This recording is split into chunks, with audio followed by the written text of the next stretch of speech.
for today, Nichole van Beek. Hi everybody, I'm Nichole van Beek. I am an artist and a teacher. I got involved with advocating for single payer or universal health care because a friend of mine got cancer when she was 28 years old.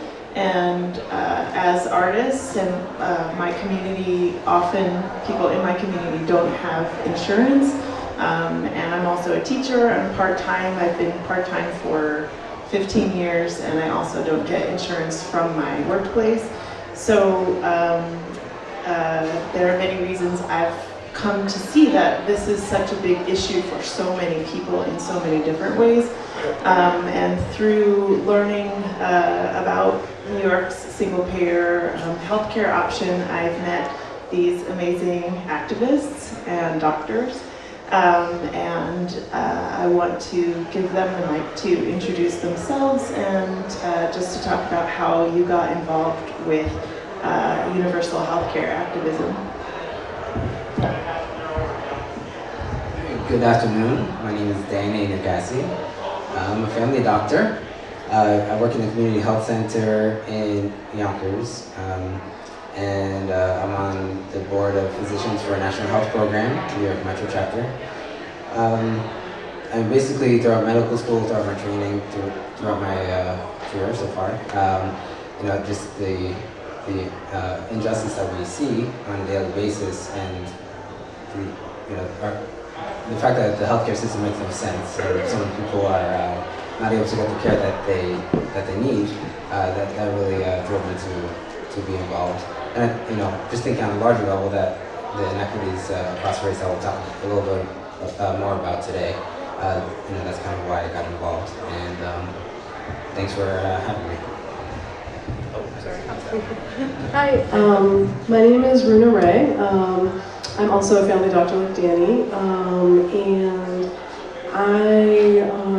I'm also on the board of Physicians for a National Health Program in the Metro New York Chapter, and a single payer activist. I grew up in Massachusetts in a suburban town that was mostly white, and racial segregation, racism was pretty obvious to me, and I'm sure a lot of other people growing up in such a community. And I saw this, throughout my education as I went through public and private and public education.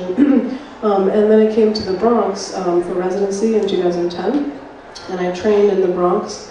The Bronx is, the patients that I saw there were mostly poor and working class. The vast majority of them were immigrants and people of color. And I came because I was interested in working with these communities, and because I was interested in the, many inequalities that we have in our health system. Now, I worked for about 6 years in community health centers, which, if you're not familiar with them, are the safety net, so-called safety net in our country for people who either don't have access to health care at all, or have Medicare or Medicaid for the most part. They're where people can go and get care on a sliding scale. And so I worked in the Bronx, and then I worked in Manhattan at an LGBT clinic and did HIV care there for a number of years. Now I work in the private system, and I work at NYU, and I see only insured patients. I work in the financial district and in Hell's Kitchen, and my patient population is completely different than in the Bronx where I trained. And so I feel like in the course of my short career, the last 8 years, 10 years if you count school, I've seen like a really vastly different kinds of care to people in the health system that is often very visibly delivered, care is delivered differently based on the racial makeup of individuals and communities. And I find it really outrageous that it's like that, but it's so normal in our society and in our medical education system and our health system that it's easy to sort of be blind to it. So that's one of the things that makes me really excited about single-payer healthcare. Oh, hello. And making really dramatic changes in our system that we need. Hi everyone, it's so good to be here. My name is Katie Robbins. I'm the director of the Campaign for New York Health, which is a statewide coalition supporting single-payer universal health care. And this is my daughter, Margot, joining the panel today, which is so exciting. Unplanned, but really welcome. Roona and Margot go back, and they're very good friends, so this makes sense. How did I get involved in activism on this issue? I moved, really starting back in university. I mean, I grew up in Ohio in a big Catholic family, one of 5 kids, and my dad ran a small business, and we definitely had periods of time where we were uninsured. But then after graduating, I worked in rural Ohio social services. I worked for the domestic violence shelter and also Head Start.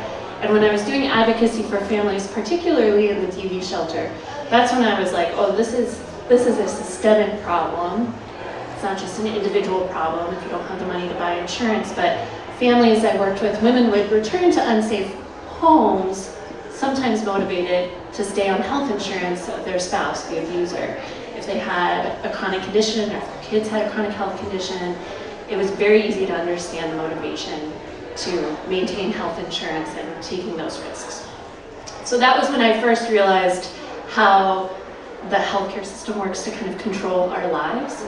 And when you think about how different your life would be, or choices that you make if healthcare were guaranteed, you know, that if it wasn't dependent on your job or your marriage or your health status or your income, how you might really make different choices with your life.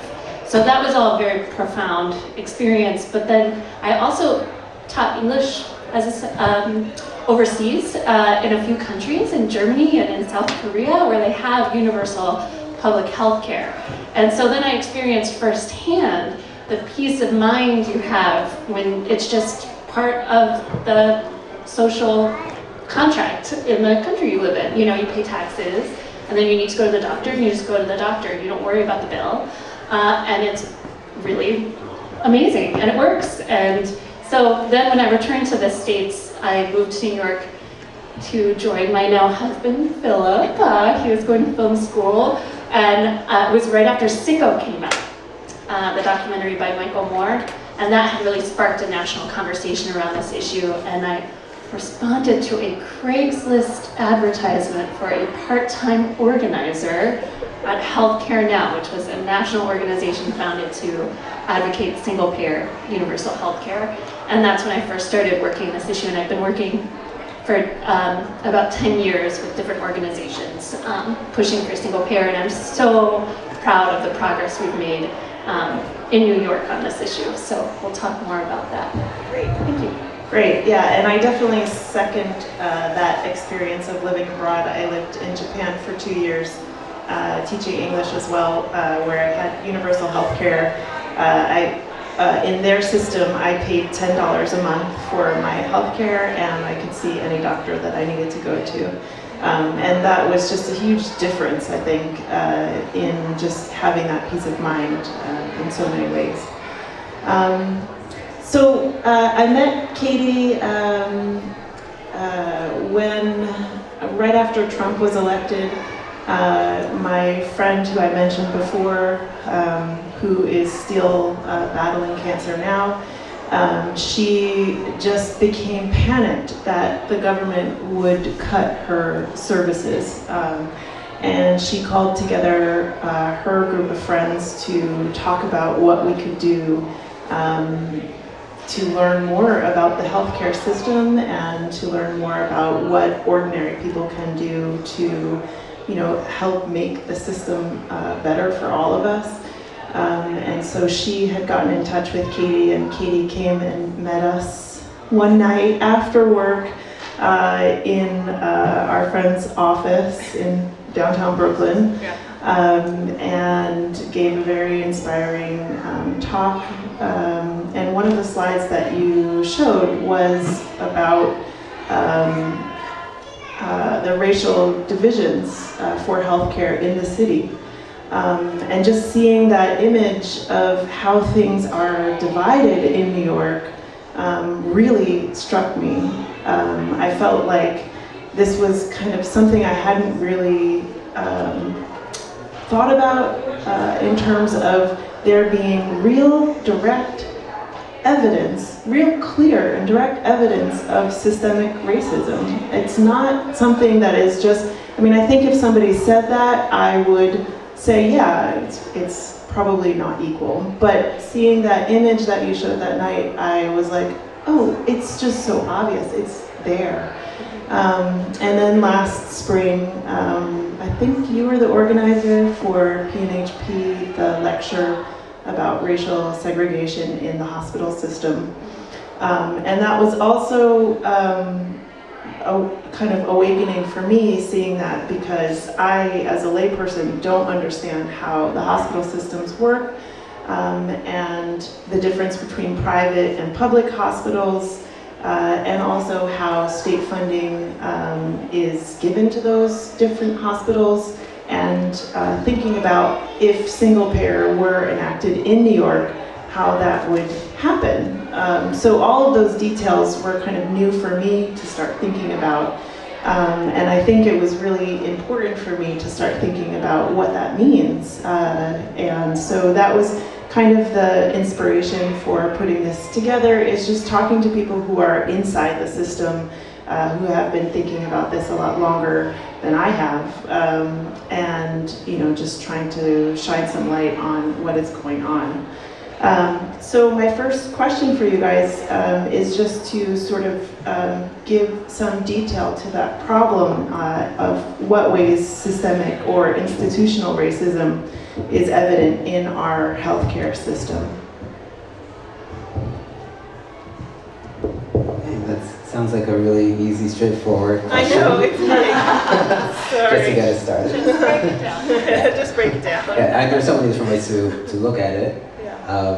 And you might see some stats on kind of the outcomes of healthcare, like maternal mortality is one that we see a lot, and for good reason. That so many things go into the health of a woman who's pregnant and then gives birth and is postpartum. Nationwide, Black women have about 3 times the rate of white women of maternal mortality, dying during or immediately or soon after giving birth, which is horrific. And in New York City, it's much worse, about 8 times higher. And the reasons why that is, there are maybe many different reasons. What is a prenatal health like with access to care? Women who are pregnant do have access to insurance, but what if they didn't before that? How are they treated once they're in the hospital or in the office, and then other stressors around that as well. And then of course, where did they deliver? So the study that you were kind of alluding to, Black people are twice as likely to get their care at a public hospital than an academic medical center compared with white people in New York City. And that's not because of location or anything, even though New York City is very segregated. One of the most segregated cities actually by neighborhood in the country. But because many of the city hospitals and the academic hospitals are right next to each other, Bellevue and NYU, Metropolitan and Mount Sinai, but somehow you get shuttled to the hospital, the city hospital if you're Black, and the academic hospital if you're white. And then the funding for these hospitals is just not just at all. There's a charity care, indigent care fund for hospitals that provide care to uninsured patients, but somehow the hospitals that provide more care to uninsured people get less funding. And the academic hospitals, they'll see a few uninsured patients, and they get so much more funding from this state fund. And it just makes no sense. There's a formula and everything, and you can explain that. But basically, it's just a way to kind of maintain the status quo. And all these things kind of add up to to a healthcare system that, you know, it produces these outcomes, and it's no surprise when you dig deeper and see all of these different factors. There's a lot more to say, but I'll hand it off, and we'll start there. Yeah, I think it is. I mean, it's a vast topic. People do lots of research about it, and you know, across like almost every disease group, there are racial inequalities in every aspect of disease, and the outcomes of disease, and the rates of disease, the access to care, and so you know, and there's sadly innumerable examples. Maternal mortality has gotten a lot of press, rightly so, like Danny said, in the last couple of years. You may have also seen the reporting about HIV in Black gay men who have a 1 in 2 chance, which is insane. You know, a rate unparalleled, really in the world. You know, even African countries that had at the height of their HIV epidemics, the highest rates were like 25%, which is also terrible. So you know, the numbers are really hard to process. I appreciate that Nichole framed this as a discussion around structural racism. You know, often when we think of racism, we think of individual acts of hate. And that is certainly something that occurs in the world, we know all too well in current times. And of course it occurs in healthcare, because healthcare is just, you know, another part of society in the world. You know, that interpersonal or individual discrimination and hate.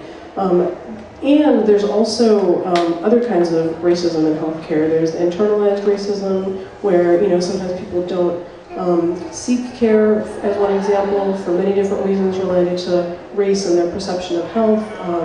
And then, of course, there's structural racism. And, you know, I think when individuals go through the health system, they go through as an individual patient. So you really experience your own, you know, your own interaction with the doctor or the nurse, and you think about how you were treated in that, you know, in that instance. As healthcare workers, we see thousands of patients, and we, you know, especially in our training and our education, we have worked in many different places, and that's part of the training, which is really valuable. And you learn a lot clinically in doing that, but you also get to see like how different places are, and some of that can be attributed to, you know, how communities are just different and people and populations. But you also see that the same condition or the same condition can be treated very differently based on where you are. Some medical students in New York City recently did a really clever study. They pretended to be secret shoppers, and they said they had 2 scenarios. You know, one of them was something like, oh, I have a knee injury. I need an ACL repair. It's like a pretty common sports injury. And they called around to different orthopedic offices to see, you know, when they could get an appointment to get evaluated and maybe get surgery. And what they did is they timed their hold times on the phone and the time to the next appointment. And that's like, you know, one very simple way that we all experience the healthcare system and that we can really understand. And so they called different kinds of settings, public and private, and then they also called stating that they had different kinds of insurances. And you know, just from that, I don't know the numbers unfortunately on hand, but the time to the next appointment for the privately insured patients was, you know, on the order of days, you know, 3 to 5 days, whereas like for the public insurance, Medicaid, it was weeks. You know, and so that is just like one example of the inequality in our healthcare system, and a lot of that falls along racial lines. You know, racism in healthcare is not always about the kind of insurance you have, but a lot of it is about the kind of insurance you have.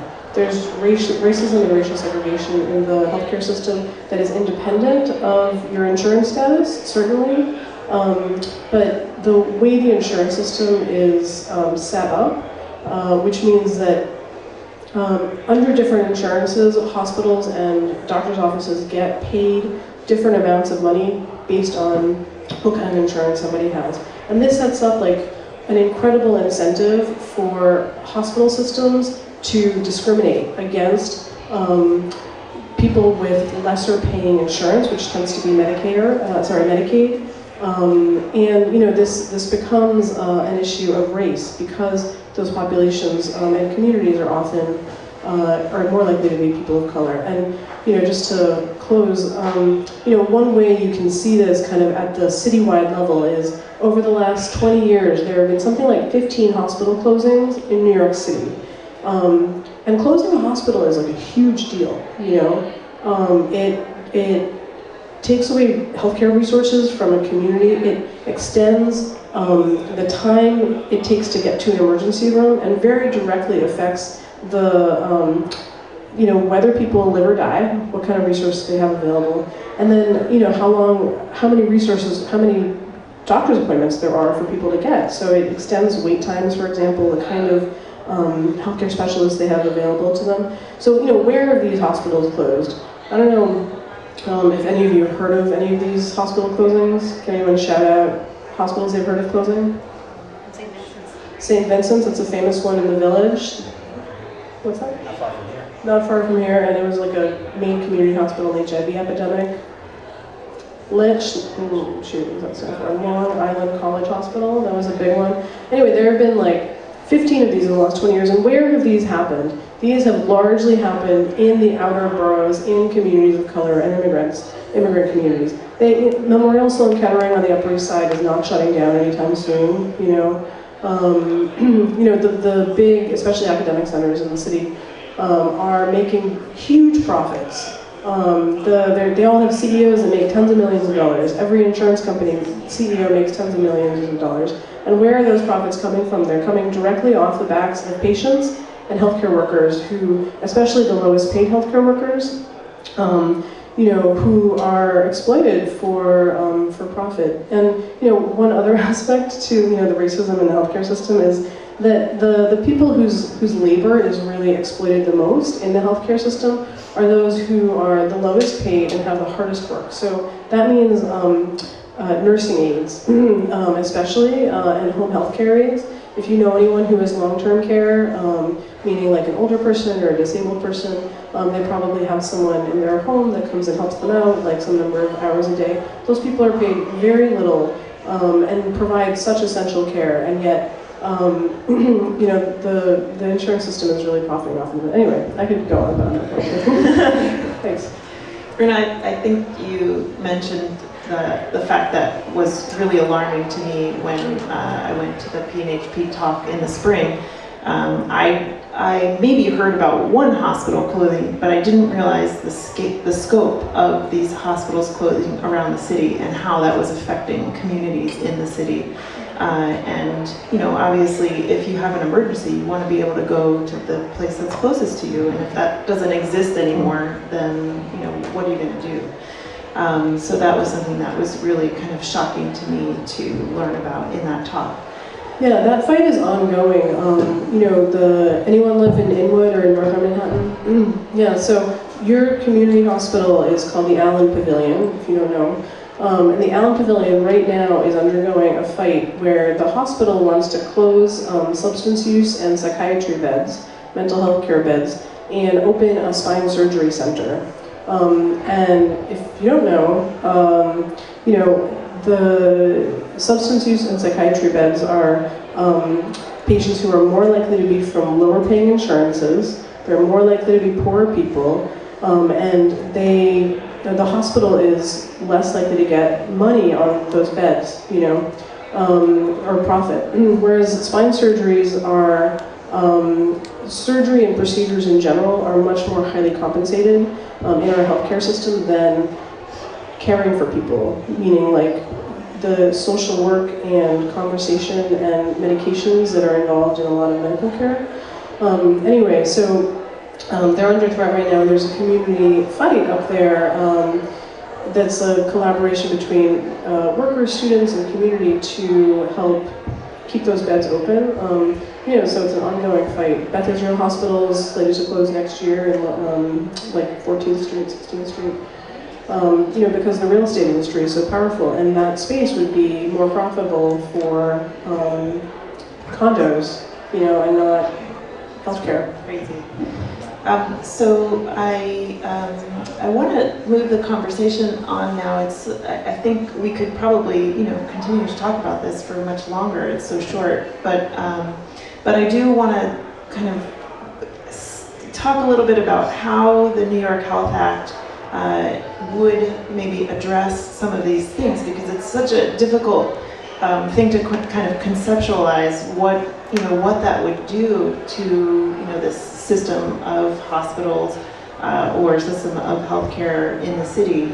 So Katie, this might be good for you to talk a little bit about what is the New York Health Act in general, and how might it change some of these things that are going on. Okay, so the New York Health Act is, I'm going to reorient a little bit. I was going to go, okay. I'll start with the New York Health Act, and then I'm going to go back in time a little bit to the history of why the system is so fragmented. But essentially everyone should know that this bill for universal publicly financed healthcare exists in New York. We have passed this bill 4 times in the Assembly. We've increased support in the Senate, 31 of 32 Senate co-sponsors that you would need to pass a bill to get it to the governor's desk. And because of a statewide and national movement pushing for single-payer universal health care, it's actually on the political agenda both in the state and not that it's going to pass anytime soon in Washington, D.C., but presidential candidates are going to be talking about it leading up to the 2020 election. And this is totally new, that the right to health care is even on the table to be discussed in this country and in the state.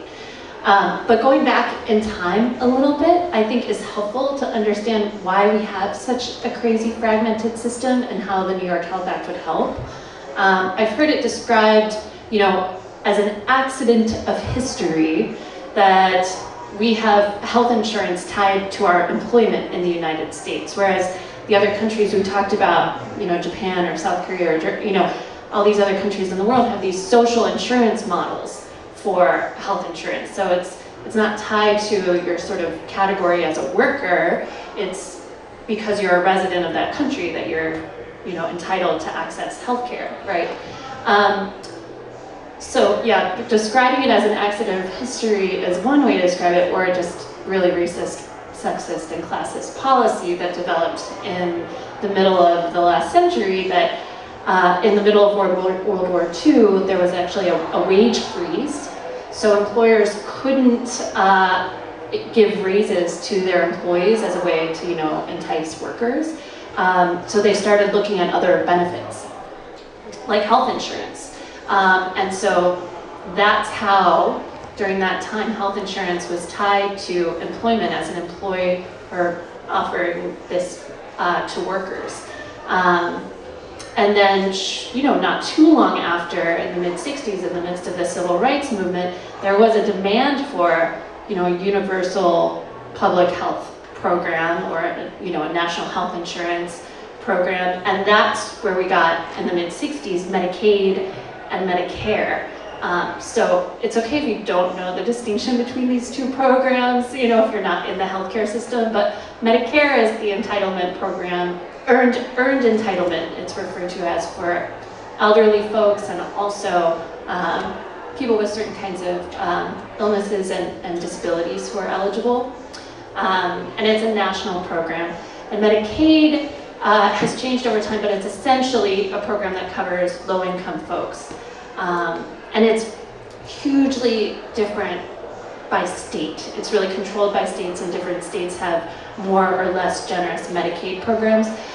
But one thing that is striking about how Medicaid was structured on the state level, up until the passage of the Affordable Care Act, where Medicaid was expanded to cover more people up to a certain income, a higher income level, and not all states have done this, but that intervention was critical because many states had policies where if you were a single man, regardless of your income level, you were not eligible for Medicaid. And so that still exists in some states. Men are excluded, right? Yeah. I mean, you're just out, no matter what your income level is, you're just out of luck. It just really is striking to think that that's how the policy is actually implemented today, depending on which state you're in. So we have this very fragmented system, some public programs, Medicaid, Medicare, many private insurance plans depending on your job. And essentially, you know, when you look at how that is divided, there's different reimbursement plans. It's lower reimbursement for doctors and hospitals if you're on Medicaid, maybe a little bit higher if you're on Medicare, and then private insurance typically reimburses the highest amount. The system is so chaotic, and all of the, you know, who's on what plans definitely plays out in terms of income and race. So we have a system that, you know, your ability to access care is dependent on the kind of insurance you have, and that is correlated to your race and your income level. And when you think about this as on a global scale, we have a healthcare system that, when you compare it to other countries, is twice as expensive. It costs twice as much whether you're looking at, you know, total healthcare dollars or per capita amount. Yet we leave a huge population out completely. We still have millions of uninsured people in the country, over 1 million people uninsured in New York State. Yet we spend twice as much. And I think, you know, health policy folks would dig into all these numbers, but we made the decision, you know, when we were setting up public programs in this private insurance system, to essentially have 2 tiers. And it's essentially twice as expensive if you're going to have 2 different systems, right? Other countries set up one universal public system, and we totally deviated from that model because of the history of racism and sexism and classism in this country, right?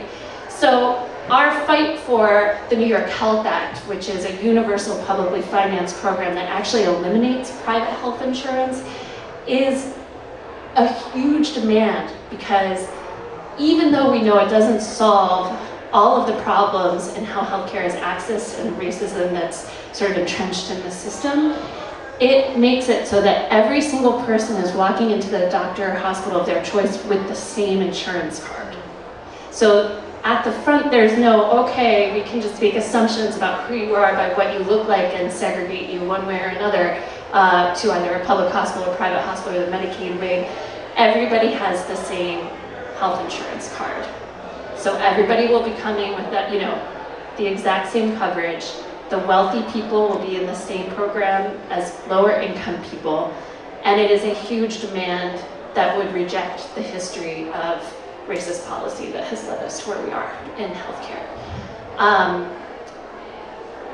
And many of the health outcomes that we described or we talked about, you know, when you look at any chronic condition, asthma or heart issues or, you know, maternal mortality, and the poor outcomes are hit hardest in communities of color. You know, that map just shows Central Brooklyn and the South Bronx as where, you know, the highest rates of these chronic conditions are. And it's a much bigger conversation than just access to healthcare, right?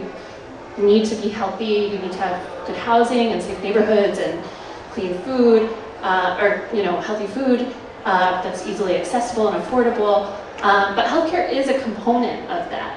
And if we can shift resources that are currently being consumed by healthcare to other areas that, you know, actually contribute to health in meaningful ways, then we can start to make improvements.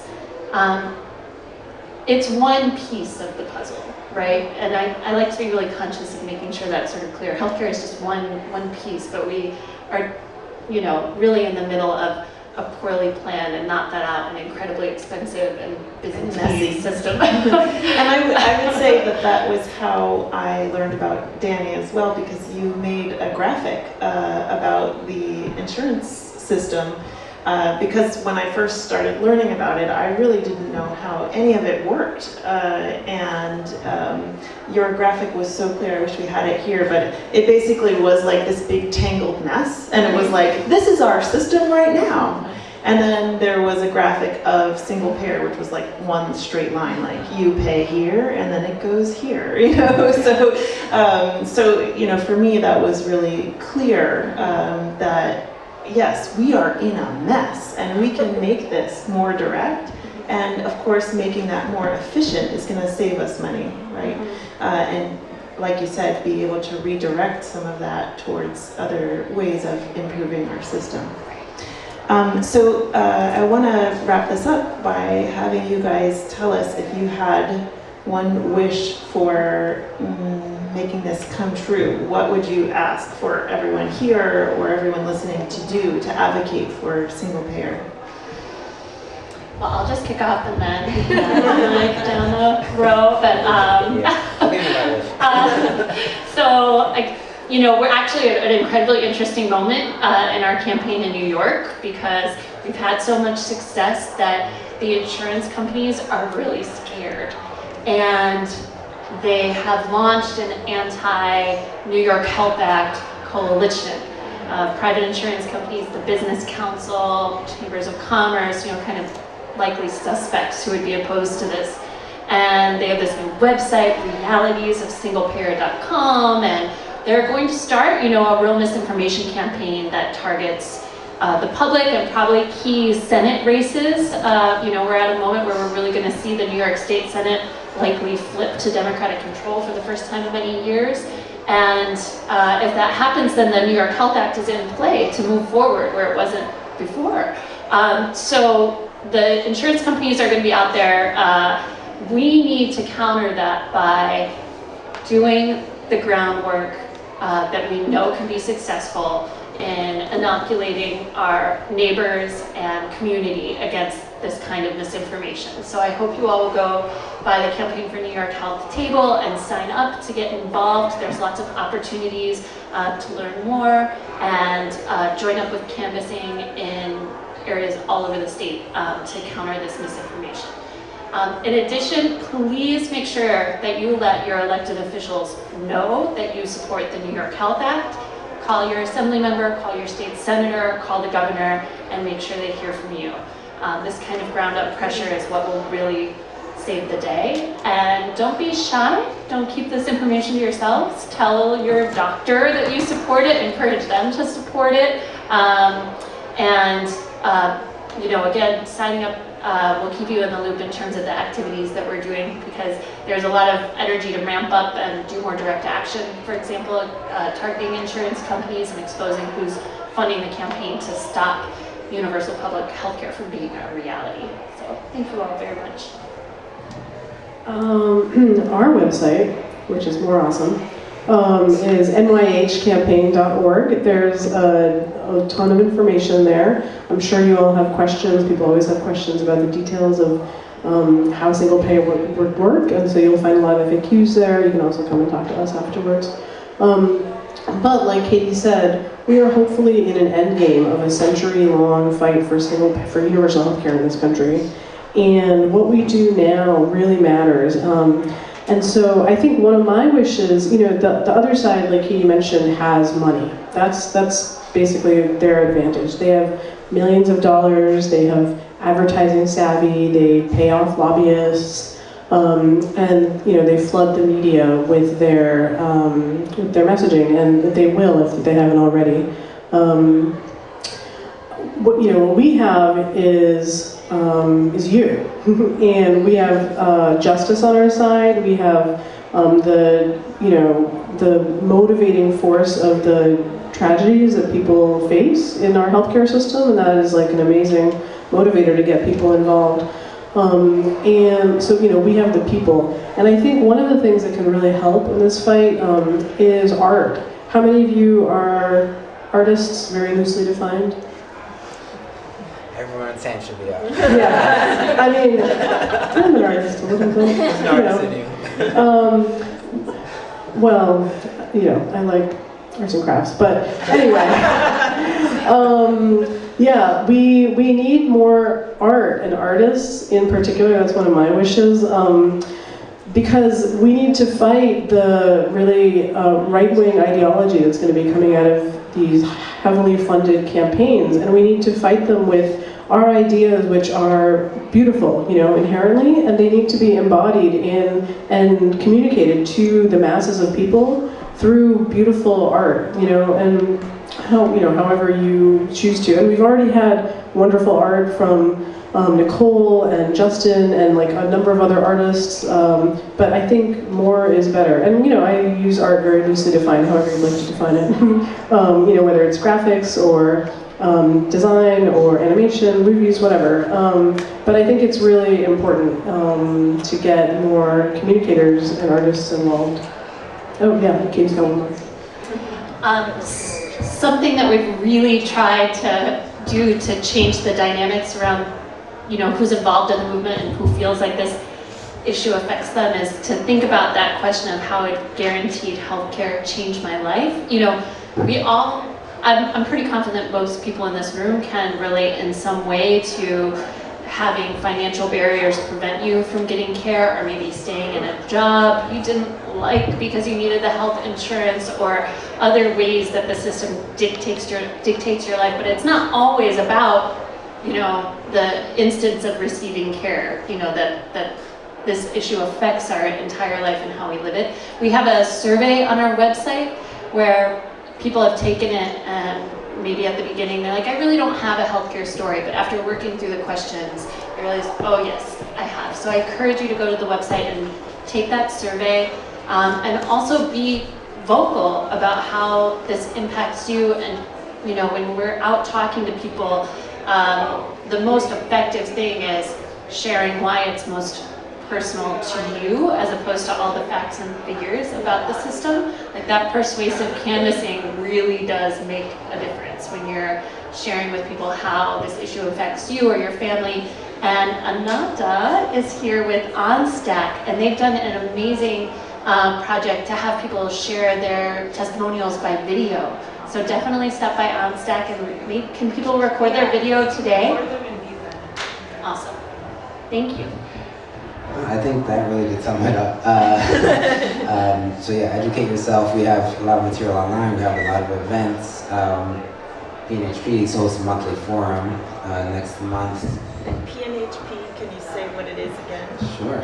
Physicians for a National Health Program. Although we're not just physicians, we're a lot of different people.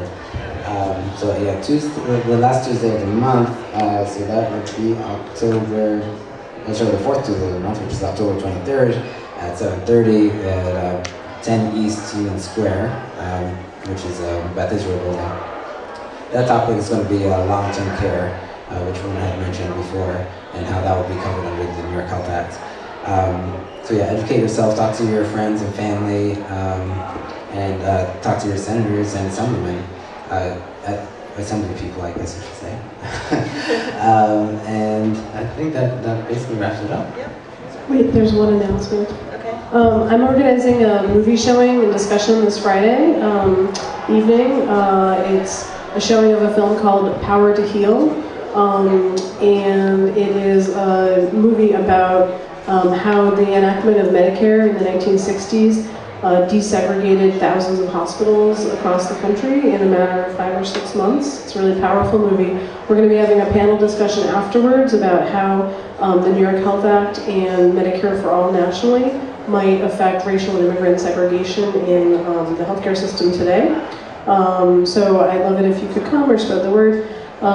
It is Friday, October 5th from 7 to 10 p.m. at Verso Books at 20 J Street in Brooklyn, Dumbo. There's a Facebook event, so you can search for that. Power to Heal. Thanks. Well, I think that's it, and thank you guys so much for all of your knowledge and insight on this, and I feel really motivated after that, and I wish we could keep talking. We have a very few minutes if there are any questions. Any questions? Okay, I think we're done then. Thank you. Thanks for organizing this.